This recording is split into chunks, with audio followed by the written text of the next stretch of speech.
Ever wondered how to create the perfect homemade scone?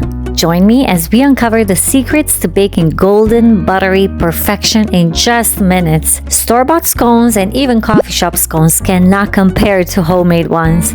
They are crunchy on the outside and tender, moist, and buttery on the inside. They're so amazing.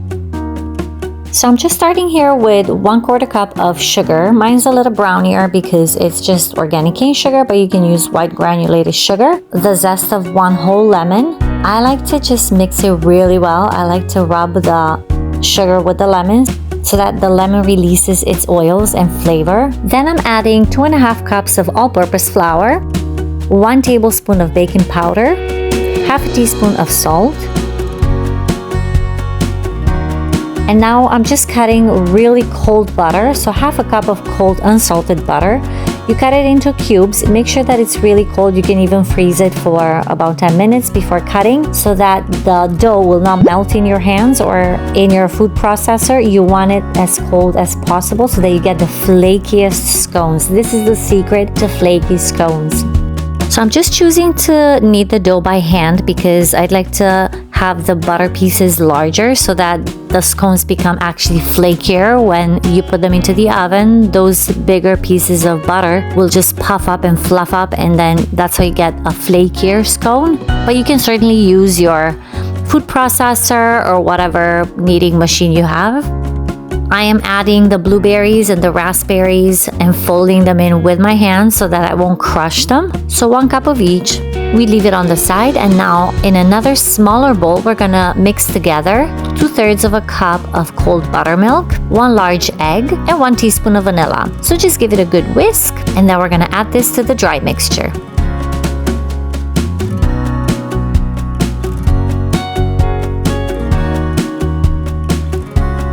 Now try to be gentle while you incorporate the wet ingredients with the dry ingredients. It does not have to be a perfect dough because you want this to turn flaky, so not anything smooth. We're not looking for that right now, so just work quickly and turn it into a messy dough basically. It's not gonna look pretty, which is not what we want. With scones, we do not want pretty dough, we just want a messy one.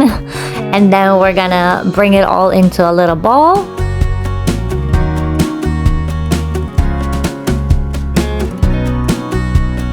Make sure that your disc is not too thin. You actually want it nice and tall. So if your dough turned out to be a little soft, just pop it in the fridge for 10-15 minutes and then cut it.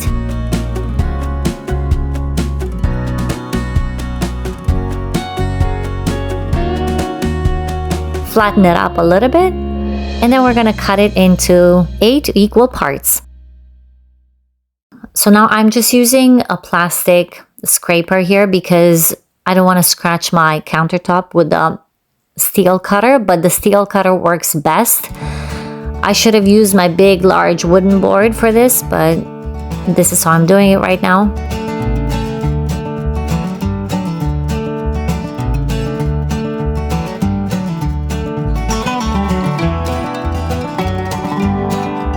And make sure you don't crowd them too much. So make sure they're 2 inches apart on a parchment paper. Of course, I was baking all day, and then I was preparing some roasted potatoes and some chicken, and all of my baking pans were busy and used. So I'm just using this little pizza pan, which is fine. I'm just gonna cut them with a knife in between if they get stuck, and that's it. We brush the tops of the scones with buttermilk.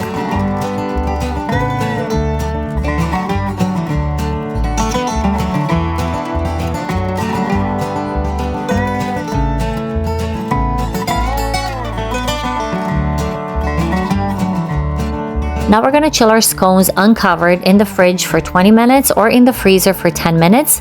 And then in the meantime, we're gonna preheat our oven to 400 degrees Fahrenheit. Now we're gonna brush the scones again with the rest of the buttermilk. We're gonna pop them into the oven for 20 minutes or until golden brown. If you want to freeze your unbaked scone, all you have to do is place the wedges in the freezer until frozen solid and then put them in Ziploc bags. You can actually even bake them from frozen. Just leave them out for about 10 minutes, pop them in the oven, keep an eye on them, and make sure that you probably give them another 5 extra minutes or so of baking time. And that's pretty much it. So you just saw how easy it is to put them together. It's really fast to whip up a batch. Now, if you make them in advance, so say if you freeze them, it's so easy to just pull up a batch from the freezer and have breakfast in no time. They're so delicious, not too sweet, and I like to have them with coffee or with a cold glass of milk, or even with some tea in the lazy afternoons. I hope you give it a try. It's so easy to put together and so delicious. This looks so good. And don't forget to check them out, the recipes.